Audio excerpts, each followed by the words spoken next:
Não. Precisa não? No ouvido, você fala? Esse aqui fala mais alto? Não. Acho que não precisa não, né?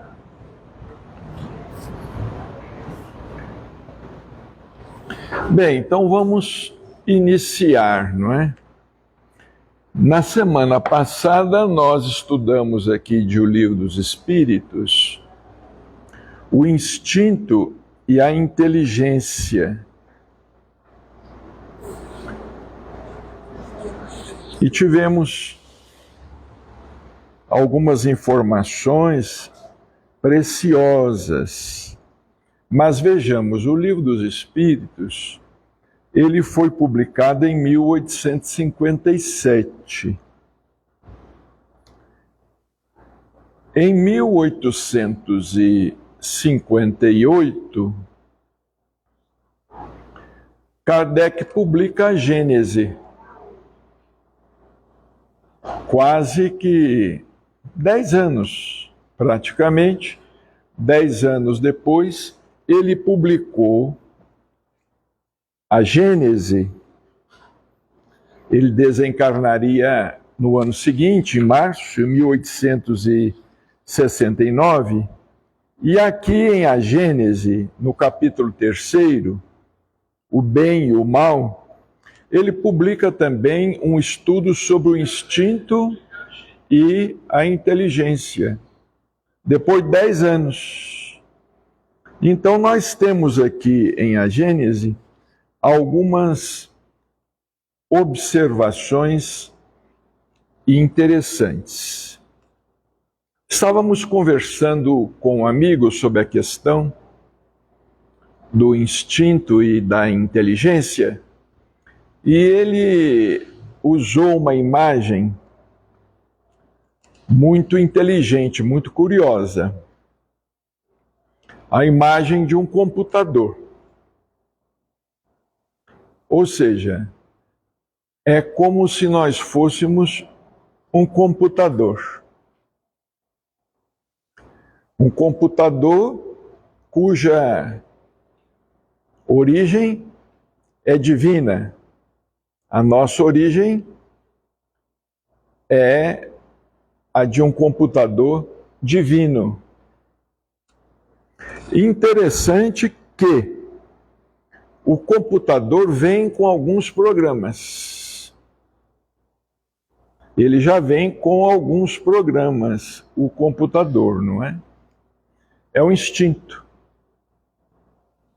Ele disse assim, podemos comparar esses programas que já vêm com o computador ao instinto. E podemos comparar a inteligência com os aplicativos. Os aplicativos que nós vamos acrescentando. Nós vamos acrescentando. E a eletricidade é o princípio vital. Eu achei muito interessante para nós entendermos melhor essa questão do instinto e da inteligência, porque todos nós nascemos com determinados instintos, ou com um instinto. Então nós podemos fazer essa comparação. Um computador. Nós compramos na loja, ele já vem lá com uma programação, vamos dizer, habitual. Aquela programação habitual. Já vem de loja. Já vem da criação, já vem da fábrica. Agora, nós depois vamos enriquecendo o computador com novos programas, novos aplicativos, novos programas. Então é a inteligência. Aí entra a nossa capacidade intelectual, porque nós vamos acrescentando alguns programas.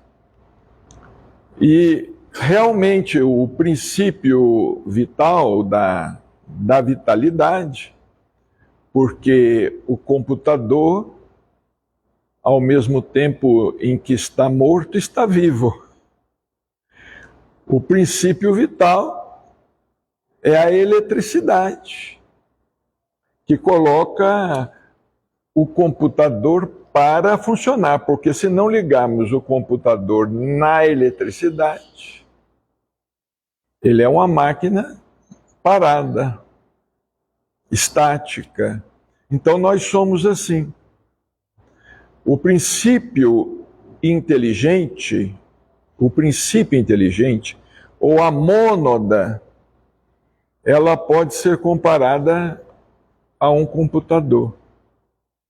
Quando nós atingimos a razão, nós atingimos a faculdade de pensar, e vejamos bem, quanto mais estudamos, quanto mais aprendemos, mais dominamos o computador, mais aplicativos. O computador se torna cada vez uma máquina mais possante, mais potente. Quanto mais desenvolvemos a inteligência, nós vamos acrescentando em nós a capacidade de discernir. São novos programas. Por exemplo, nós estamos na Terra, estamos ocupando um corpo e nós estamos aí conquistando programas ou desenvolvendo a nossa capacidade intelectual e a nossa capacidade também moral. Allan Kardec, quando ele escreve aqui, praticamente publica 10 anos depois, ele diz assim: que diferença existe entre o instinto e a inteligência? Onde termina um e começa a outra? Vamos recorrer à imagem do computador que vai ficar fácil. Será um instinto uma inteligência rudimentar ou uma faculdade distinta, um atributo exclusivo da matéria? O instinto é a força oculta que solicita aos seres orgânicos a realização de atos espontâneos e involuntários, em vista à sua conservação. Não fosse pelo instinto, inicialmente pelo instinto, nós nos exporíamos a perigos, nós não procuraríamos satisfazer as nossas necessidades de sobrevivência, não desenvolveríamos chamado instinto de conservação. Então, o instinto, ele é primordial.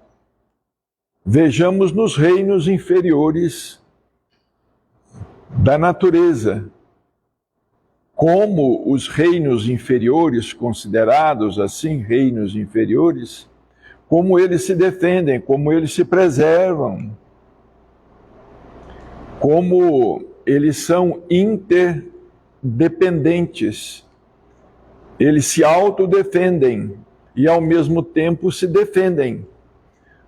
É o sistema, não é, ecológico, não é? Esse chamado ecossistema.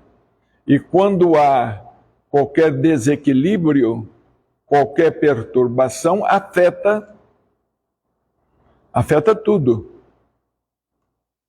Quando a natureza é afetada, por exemplo, tudo é afetado, a vida é afetada. Quando a natureza é afetada, nós estamos tendo aí uma prova.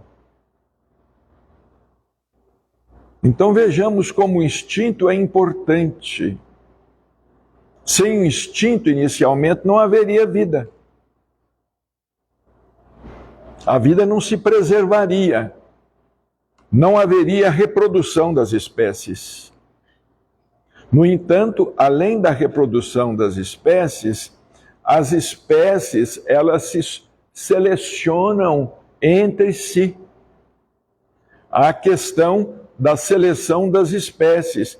Por exemplo, é muito comum nós acompanharmos pela TV quando uma fêmea ela está no cio e ela é cortejada por vários machos, mas habitualmente ela escolhe o macho que possibilitará a ela ter filhotes mais saudáveis. Isto ocorre. Por exemplo, determinadas aves, determinados pássaros, quando estão na época da procriação, Os peixes, na época da desova, como eles sobem os rios, saltam até mesmo pequenas cachoeiras para desovarem, vamos dizer, em ambientes mais propícios ao desenvolvimento. É muito interessante nós observarmos a natureza. Nós temos os nossos instintos. Há um instinto em nós muito curioso. Há um instinto em nós que eu considero assim, muito curioso. De repente você leva a mão, você não sabe como, você leva a mão, a perna, ou ao braço, ou a determinada parte do corpo, onde ali você percebe, vamos dizer, um cabelo inflamado, uma espinha, uma ferida que você não tinha visto. Instintivamente, você detecta. Instintivamente, você não está pensando naquele momento. Instintivamente, você localiza. E, de repente, você fala assim, mas eu não tinha visto. Às vezes não está doendo, ainda não está doendo, às vezes não tem nenhuma inflamação, mas você leva a mão instintivamente e percebe. Isso é do instinto. Porque você não está ali se examinando diante de um espelho. De repente a sua mão corre pelo seu corpo e você detecta, percebe alguma coisa. Alguma protuberância, alguma verruga, alguma saliência qualquer. E às vezes é a partir daí que nós procuramos um médico. É a partir daí. Então, o instinto é essa força oculta que solicita os seres orgânicos a realização de atos espontâneos e involuntários em vista à sua conservação. Sem o instinto não haveria vida. Não existiria vida. Agora, como os espíritos nos falam, a ciência, o homem depois desenvolve a sua capacidade. Isso foi acontecendo com a espécie humana. Foi acontecendo com a espécie humana até nós chegarmos à nossa condição de Homo sapiens sapiens, não é? Quantos anos se transcorreram, quantos séculos, quantos milênios, não é? Foram passando. Mas como é que nós nos defendíamos antes? Nós nos defendíamos pelo instinto, porque o instinto nos dá o medo. Não é? O instinto nos dá um medo de certas coisas. E ali há então a preservação da espécie. Nos atos instintivos não há reflexão, nem combinação, nem premeditação. É assim que a planta procura o ar gira em direção à luz. É o exemplo que cita Kardec, não é? Todos nós já fizemos aquela experiência na escola do grão de feijão, não é? O grão de feijão no algodão molhado e um buraquinho na caixa. Ele germina e ele procura o quê? Ele procura a luz, instintivamente, não é? Instintivamente nós procuramos a luz. E agora somos desafiados a procurar a luz intelectualmente. Aí entra o problema do discernimento, da vontade e da escolha. Dirige suas raízes para a água. É impressionante como as raízes procuram a água. As raízes das plantas, elas procuram a água, é impressionante. E para a terra nutritiva, que a flor se abre e se fecha, alternativamente segundo sua necessidade. Vejamos, Kardec escreveu isto em 1800, publicou em 1868, mas ele deve ter escrito alguns poucos anos antes, e na época os conhecimentos no campo da botânica eram limitados, não é?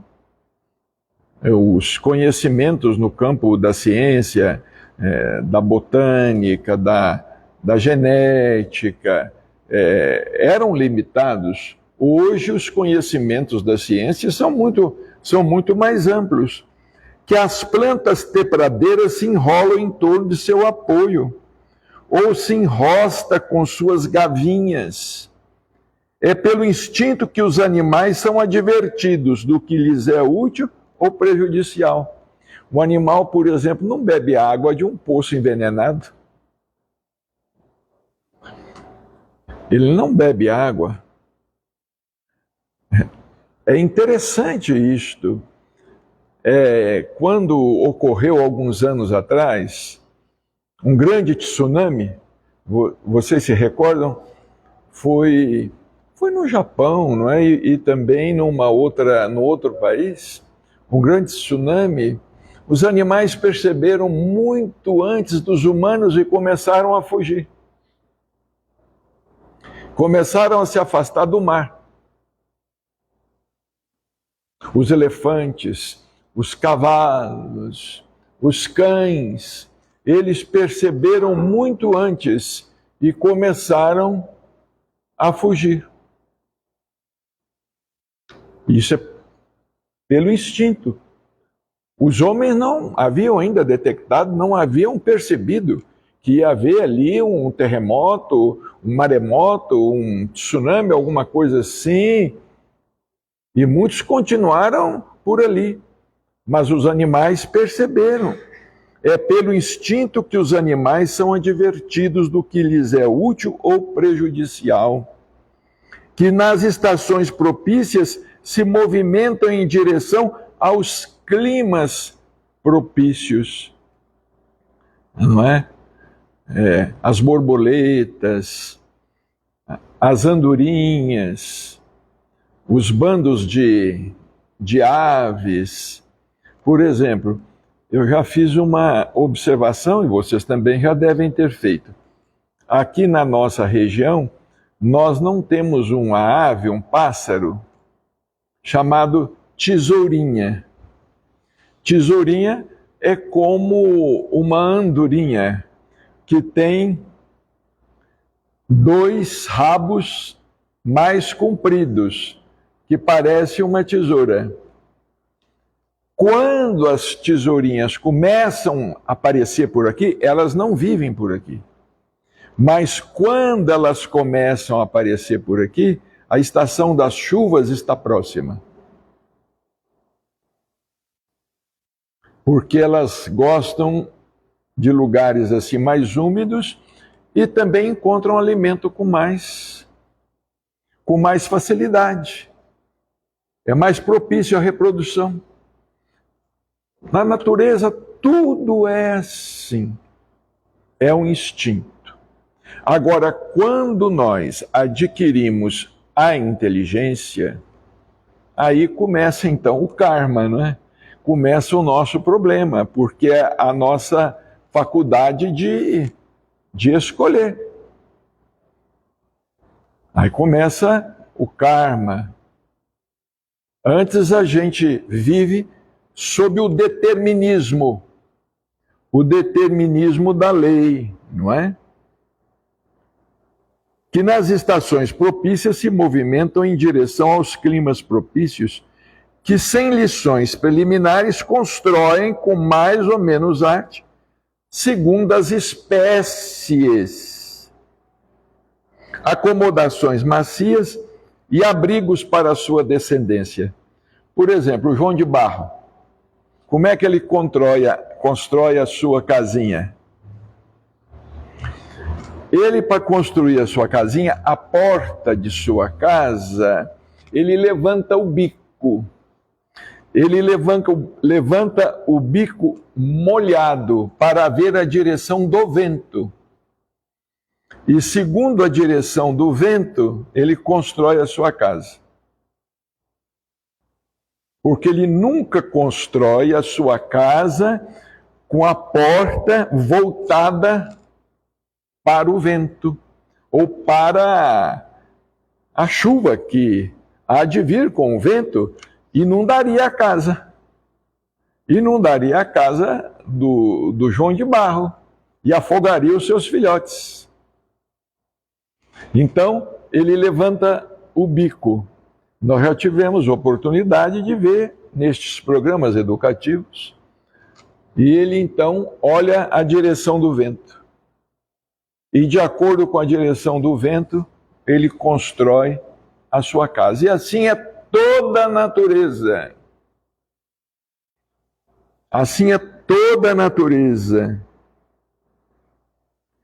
Ou armadilhas para prender a presa de que se nutrem, que manejam com habilidade as armas ofensivas e defensivas de que são providos, que os sexos se aproximam, que a mãe incuba seus filhotes e que estes procuram o seio materno. Quanto ao homem, o instinto domina com exclusividade no começo da vida. É pelo instinto que o infante faz seus primeiros movimentos. O recém-nascido procura o seio da mãe por instinto. Não é? O recém-nascido. Porque, por enquanto, ele está ali com as suas faculdades entorpecidas. As suas faculdades estão entorpecidas. E é por instinto que ele chora. Ele chora para se defender e para avisar que está precisando de alguma coisa. De alguma coisa. Quanto ao homem, o instinto domina com exclusividade no começo da vida. É pelo instinto que o infante faz seus primeiros movimentos, que agarra seu sustento, que chora para exprimir suas necessidades, que imita o som da voz, que ensaia a fala e o andar. É por instinto no começo. Mesmo no adulto, certos atos são instintivos.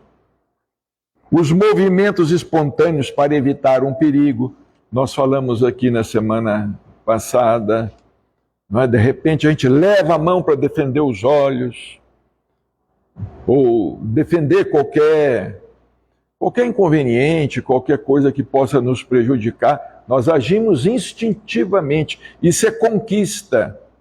Mecanicamente, nós agimos mecanicamente. Os movimentos espontâneos para evitar um perigo, para se livrar de um desastre, para manter o equilíbrio, tais são ainda o piscar das pálpebras, para diminuir o brilho da luz, a abertura maquinal da boca para respirar, etc. A inteligência se revela por atos voluntários. Então, uma distinção. O instinto por atos involuntários, mecanizados. Eles já foram mecanizados. A inteligência por atos voluntários. Mas aqui, conforme nós dissemos, é que começa o nosso problema, não é? Kardec vai estudar este assunto no começo do capítulo, quando ele fala a respeito do bem e do mal. Refletidos, premeditados, combinados segundo a oportunidade das circunstâncias. A pessoa faz alguma coisa premeditada. É um crime premeditado, um assalto premeditado. Faz o bem premeditado. Pode fazer o mal também premeditado. Incontestavelmente, isto é um atributo exclusivo da alma. E é como nós falamos aqui na semana passada. O objetivo da evolução é que nós mecanizemos o bem. Quando nós alcançarmos determinado grau de evolução, não a evolução divina, mas vamos dizer assim, um grau, vamos supor, um grau máximo de evolução. Nós não mais pensaremos em escolher entre o bem e o mal, porque o bem será uma escolha natural. O bem vai ser uma escolha instintiva. Então nós saímos de um instinto da simplicidade e da ignorância para alcançarmos o amor e a sabedoria, para, vamos dizer, evangelizarmos esse instinto, né? Espiritualizarmos a nossa inteligência, etc. É muito interessante pensar nestas coisas. É por isso que nós precisamos criar o hábito do bem. É o que nos fala Emmanuel num livro fantástico, chamado Pensamento e Vida, que nós já tivemos até a oportunidade de estudar aqui em nossas reuniões de terça-feira. Pensamento e Vida. Emmanuel fala que Jesus veio à Terra para modificar os nossos hábitos. Ele veio para nos educar, para ser nosso modelo, nos trazer um novo figurino, para nós nos construirmos em cima de um modelo. Nós temos um modelo. Nós, por exemplo, os cristãos, graças a Deus, temos um modelo. Para nós, o modelo é Jesus. Porque vejamos bem, para os nossos irmãos não cristãos, qual será o modelo? Eles ficam perdidos. Eles ficam evidentemente perdidos. Nós precisamos de um ponto de referência. Nós precisamos de um ponto de referência espiritual para nos conduzir. É por isso que nós temos aí como ponto de referência, vamos citar, Chico Xavier para nós, é um ponto de referência, Bittencourt Sampaio, Bezerra de Menezes e tantos outros espíritos que tivemos na Terra. Eurípides Barçanufo, Anália Franco, também um modelo, um exemplo para nós. Dona Ivone Pereira, uma grande médium, Dona Ivone Pereira, e assim temos várias senhoras. Aqui em Uberaba tivemos vários exemplos. Não são modelos, digamos assim, de perfeição, mas são exemplos que nós devemos procurar seguir. Não é? São exemplos, são pontos. Imaginemos como é que nós caminharíamos sem ponto de referência. Nós precisamos de ponto de referência em tudo. Para ir para casa, nós precisamos de ponto de referência. Ninguém vive sem ponto de referência.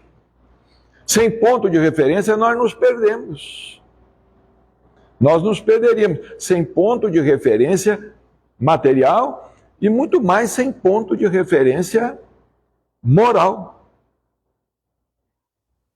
Sem ponto de referência moral. Imaginemos se nós não tivéssemos Jesus como ponto de referência. Qual seria o nosso ponto de referência? Vamos nos perguntar qual seria o nosso ponto de referência espiritual. Aqui no Brasil, por exemplo, nós estaríamos divididos, não é? Entre algumas pessoas que podem ser muito boas, mas não são pontos de referência seguros, vamos dizer assim, para nós, não é? Então, a inteligência se revela por atos voluntários. Todo ato maquinal é instintivo, o que denota reflexão, combinação, uma deliberação é intelectivo. Um é livre, o outro não é. O outro não é. Um é livre, o outro não é. O instinto é um guia seguro, que jamais se engana. A inteligência, pelo fato de ser livre, é por vezes sujeita a erro. E como erramos, né? Pela inteligência. Como erramos? Não deveríamos errar, não é? Pela inteligência não deveríamos errar e, no entanto, erramos. Porque entra a questão do livre-arbítrio e da responsabilidade. Nós somos livres para efetuarmos determinadas escolhas. Se nós vivêssemos tão somente pelo instinto, nós não teríamos problema. Nós não teríamos problema. Mas como vivemos também, passamos a viver pela inteligência, aí começam os nossos problemas. Aí é onde veio Jesus. Entra Jesus Cristo. Aí muita gente se pergunta, por que Jesus veio há 2000 anos atrás e não veio hoje? É porque ele tinha que vir no princípio. Porque se ele tivesse, ou se ele viesse hoje, quanto nós já não teríamos nos comprometido? Ele tendo vindo no princípio, quando já tínhamos condições para assimilar alguma coisa e nos ensinar a lição do amor ao próximo, amai-vos uns aos outros como eu vos amei. Porque, como dizia Chico Xavier, o amai-vos uns aos outros é praticamente de todas as religiões sérias. O amai-vos uns aos outros é a regra áurea, é a chamada regra de ouro. Fazermos aos outros o que nós gostaríamos que nos fosse feito. Mas, como dizia Chico, com Jesus, o amai-vos uns aos outros foi superado pelo amai-vos uns aos outros como eu vos amei. Porque Jesus demonstrou. Ele não apenas falou no amor, ele demonstrou como é amar, como nós devemos amar. Está lá no Evangelho, do começo ao fim. Nos 4 evangelhos está lá, não é? Jesus nos demonstrando a igualdade, ele amando o próximo, amando a todos, não é? Os marginalizados, a todas as pessoas, não preferindo só, amando os samaritanos, amando os judeus, amando os pagãos, os não pagãos. Ali nós temos um exemplo de Jesus, do amor universal. Do amor universal. Vejamos bem, e Jesus nunca saiu do lugar em que ele nasceu, ele nunca viajou mais do que 30 quilômetros. Ele sempre orbitou em torno de 30 quilômetros, aproximadamente. E não foi preciso mais. E não foi preciso mais. Ele orbitando ali em torno, ele nos ensinou o amor universal.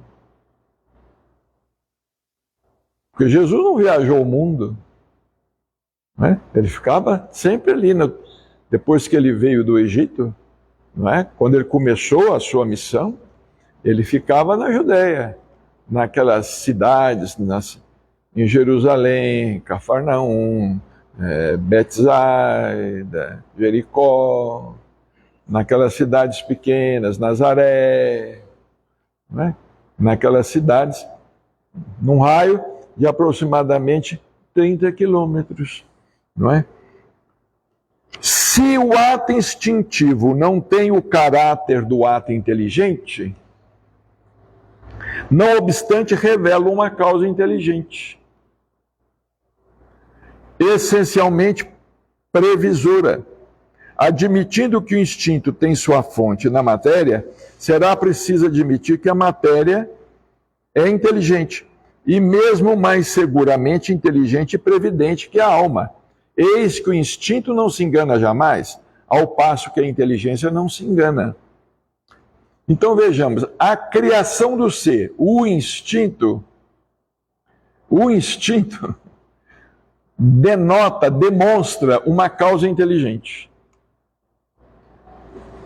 Uma causa inteligente, criadora, que dotou os seres de instinto. Porque se os seres não fossem dotados de instinto, pereceriam. Se considerarmos o instinto como uma inteligência rudimentar, como é que assim poderá ser quando, em certos casos, ele se demonstra superior à inteligência racional? Pergunta Kardec. Como é que proporciona a possibilidade de executar coisa que a razão não pode produzir? Ele pergunta. Aí ele responde. Se ele é o atributo de um princípio espiritual especial, o que é feito deste princípio? Depois que o instinto se apaga, esse princípio seria, pois, anulado? Se os animais apenas são dotados de instinto, seu futuro não tem saída. Seus sofrimentos não teriam nenhuma compensação. Olha aqui. Se os animais fossem para sempre dotados de instintos, o sofrimento dos animais não teria nenhuma compensação. Sofreriam sempre os animais, né? As plantas sofreriam sempre. É por isso que o Espiritismo fala, né? Aquela história, tudo se encadeia em a natureza, não é? Do átomo ao arcanjo, que por sua vez também começou por ser átomo, não é? Tal não seria conforme a justiça e a bondade de Deus. Se os animais não pudessem ter uma compensação, como é que nós entenderíamos isso? A matança dos animais, não é? A matança dos animais, o sofrimento dos animais. Os animais seriam sempre animais para servir apenas ao egoísmo humano e para sofrer? Não é? Servir ao egoísmo humano e para sofrer? Então, nós poderíamos dizer que o reino animal seria um reino condenado ao sofrimento. Condenado ao sofrimento. Segundo o outro sistema, o instinto e a inteligência teriam um único e mesmo princípio. Chegado a um certo grau de desenvolvimento este princípio, que começaria apenas com as qualidades do instinto, sofreria uma transformação que lhe conferiria as qualidades da inteligência livre. Bem, nós vamos pular aqui alguma coisa, porque o texto de Kardec é muito rico e ele é longo. Seria interessante que nós procurássemos estudá-lo em casa, mas nós vamos logo aqui para a conclusão dele. O instinto é o guia e as paixões são as molas das almas no primeiro período de seu desenvolvimento. E por isso são por vezes confundidos em seus efeitos. No entanto, há entre os dois princípios diferenças que é preciso considerar. O instinto é um guia seguro, sempre bom. Num certo tempo pode tornar-se inútil, porém jamais nocivo. Enfraquece pela predominância da inteligência.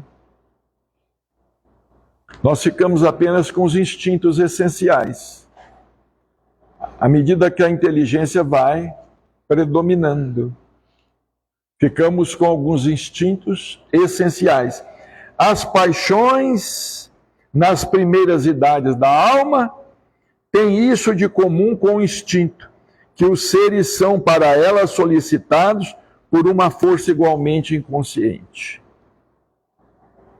Elas nascem mais particularmente das necessidades do corpo e mais que o instinto se prendem ao organismo. Então, vejamos, as paixões elas podem ser consideradas nocivas. As paixões, mas graças às paixões que o homem às vezes progride. Que o homem evolui, não é? Graças a determinadas paixões. Por exemplo, a paixão pelo poder, a paixão pela hegemonia, a paixão pelo domínio, a paixão pelo dinheiro, a paixão pela supremacia. Não é? Então isso leva o homem a progredir, a estudar, para superar o outro e atender mais às necessidades do corpo. Somente com o tempo nós vamos aprendendo a atender às necessidades do espírito. Graças a Deus nós estamos numa doutrina que nos leva a cuidar do corpo e do espírito. Nós precisamos cuidar do corpo, mas também sabemos que precisamos cuidar do espírito, porque nós vamos deixar o corpo. O corpo não é para sempre. O corpo é limitado. Nós precisamos cuidar de nossa própria essência. De nosso próprio ser, não é? Hoje nós tivemos lá no lar uma mensagem muito interessante de uma senhora jovem até, 58 anos, ela teve um AVC e teve a morte cerebral decretada. Ela doou praticamente todos os órgãos do corpo. A família doou praticamente todos os órgãos do corpo. Doou os rins, doou o fígado, doou até o fêmur. Até o fêmur. E ela lamenta não ter tido condições de doar mais. Ela queria ter doado. Se pudesse, ela doaria todo, porque o corpo seria o quê? Viraria. Mas vejamos como nós somos. Nós ainda temos apego, né?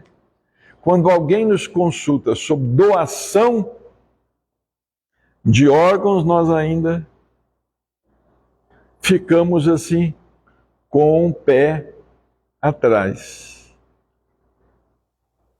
né? Nós ficamos ainda assim com um pé atrás. Certa vez alguém me perguntou: Marcele, o Chico era favorável à doação de órgãos?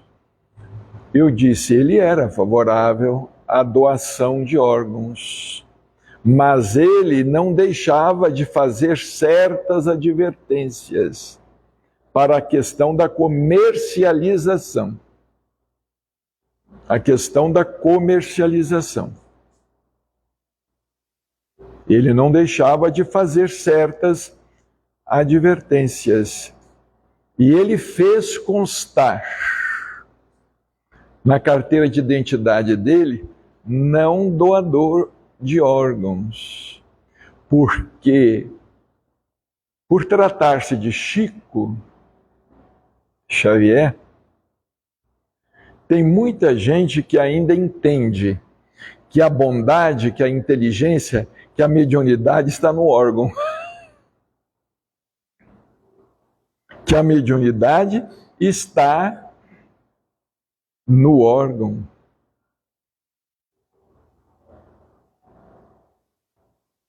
O Chico também, ele tinha certos cuidados que ele precisava de tomar. Por exemplo, ele falava, ele avisava as pessoas que viviam com ele que não deixassem ele desencarnar no hospital. Ele queria desencarnar em casa, porque ele tinha receio que se desencarnasse no hospital, ainda fosse alguém oferecer extrema unção a ele e passasse a divulgar isso. A última hora, Chico Xavier recebeu a extrema unção. A última hora, Chico Xavier se converteu. Porque talvez o que não faltasse fosse um sacerdote atrevido e que quisesse notoriedade. Então, ele tinha que tomar esses cuidados, não é? Einstein, por exemplo, doou o seu cérebro para a ciência. Mas ele doou o seu cérebro para ser estudado pela ciência. Mas o cérebro de Einstein até hoje está aí andando, de laboratório em laboratório. Até agora não descobriram nada de diferente no cérebro de Einstein, em relação ao cérebro das demais pessoas. Mas são coisas e coisas, não é? Mas é muito interessante determinadas situações. Encerrando aqui, diz Kardec, estamos falando das paixões. Elas nascem mais particularmente das necessidades do corpo, e mais que o instinto se prendem ao organismo. O que as distingue do instinto, sobretudo, é que são individuais e não produzem efeitos gerais e uniformes como este. Ao contrário, vemos que elas variam de intensidade e de natureza conforme os indivíduos. Elas são úteis como estimulantes. As paixões são úteis como estimulantes, até que se dê a eclosão do senso moral, o qual, de um ente passivo, faz um ser razoável.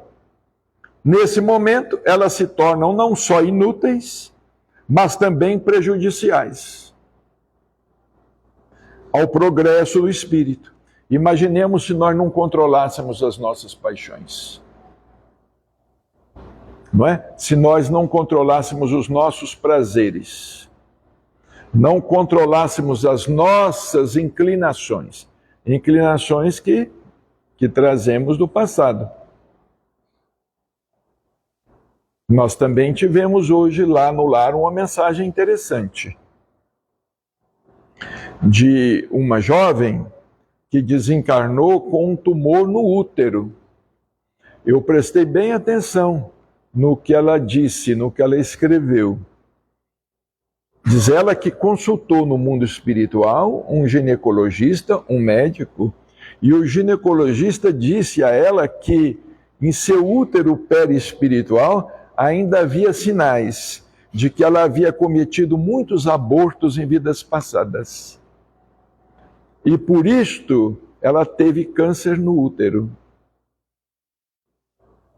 E que agora, no mundo espiritual, ela estava cuidando de crianças recém-nascidas, para ver se ela se reestruturava maternalmente, para que no futuro ela reencarnasse e pudesse ser mãe.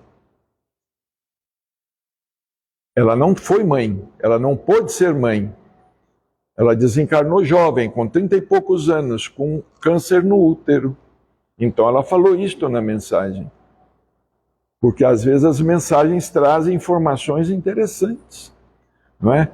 Então ela fala que ela ainda trazia no útero de seu corpo espiritual sinais de muitos abortos que ela provocou. Ela não quis ser mãe. Muitas vezes ela ficou grávida e abortou e reencarnou. E aquelas cicatrizes em seu corpo espiritual provocaram nela um tumor.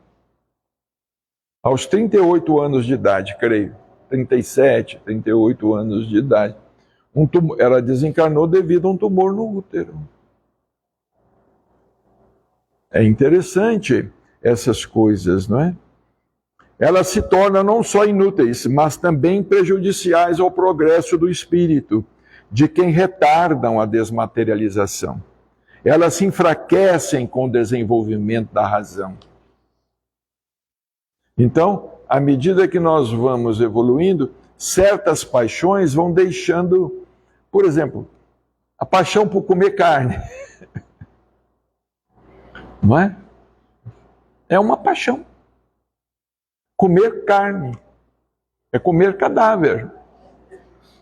É comer animal. Não é? A paixão pelo sexo. Não estamos falando só, nós estamos falando do sexo para a reprodução. Mas existem pessoas que criam um vício. Não é? Como certa vez veio um senhor, eu não me lembro mais assim da idade. É um jovem senhor, ele conversando com Chico, ele tinha adquirido o vício do sexo. Diz ele que todo dia ele precisava de uma mulher. Todo dia. E uma mulher diferente. Todo dia ele procurava uma mulher e uma mulher diferente. E ele já tinha feito alguns tratamentos, porque imaginemos todo dia, não é? Todo dia, aquilo ocupava a cabeça dele, ele não ocupava a vida dele praticamente com mais nada, não é? E ele chorava, ele ajoelhou-se e pediu ao Chico uma orientação. Aí o Chico, não é? O Chico, muita gente pensa que o Chico ia pregar a moral. O Chico nunca fez isso. O Chico nunca pregou moral. Nunca condenou, nunca censurou, nunca recriminou. Nunca. Aí o Chico disse a ele assim: faça o seguinte, o mês que vem você procura 29. No outro mês, 28. Foi o que o Chico disse a ele. Não é? Foi o que o Chico disse a ele. Você vai se dominando a paixão. Então existem vários tipos de paixão. Paixão pelo dinheiro, a paixão pelo poder, a paixão pela política. Nós estamos vendo aí. Nós estamos vendo aí pessoas deterioradas. Estamos vendo pessoas deterioradas com uma paixão incontida pelo poder político. Pessoas que já estão mortas. Só falta o atestado de óbito. Verdade. verdade. Esses dias nós tivemos eleições, não é?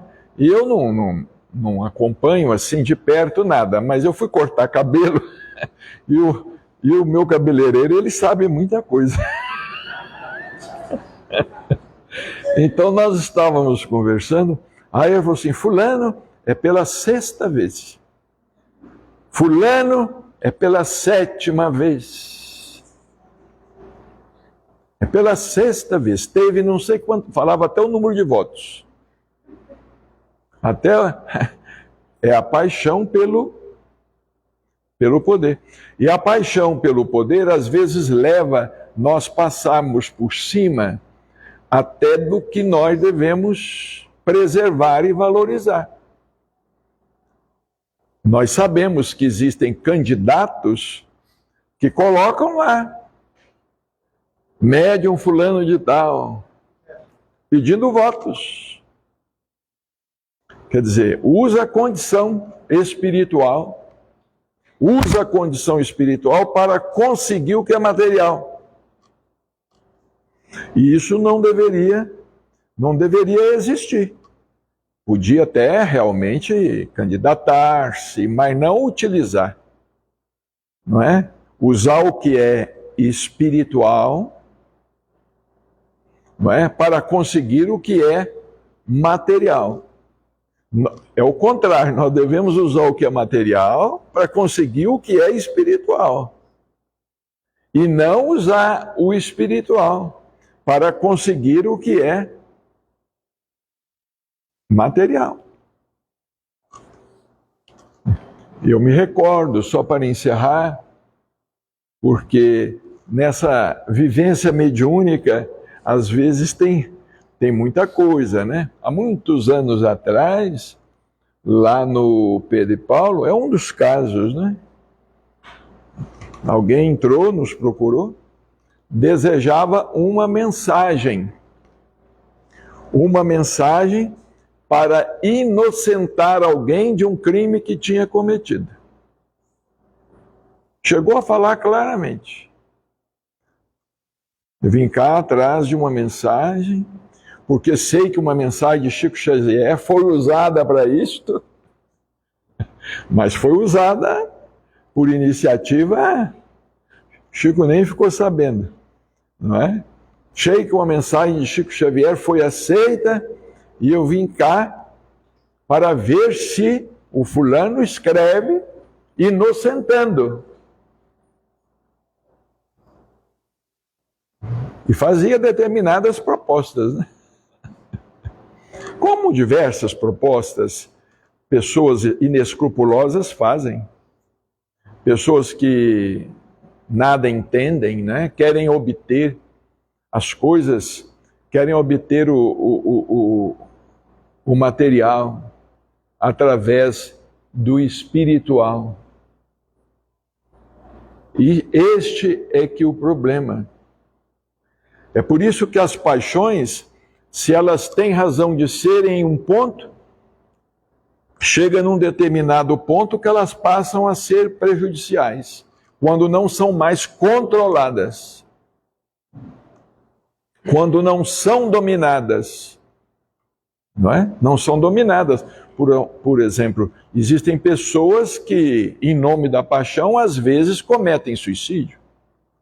Em nome de uma paixão, cometem um crime passional, por exemplo, né? O chamado crime passional, mata a mulher, e às vezes é o contrário, mas é mais comum o chamado feminicídio, né? Bom, então nós vamos hoje encerrar por aqui. Como nós não temos a música,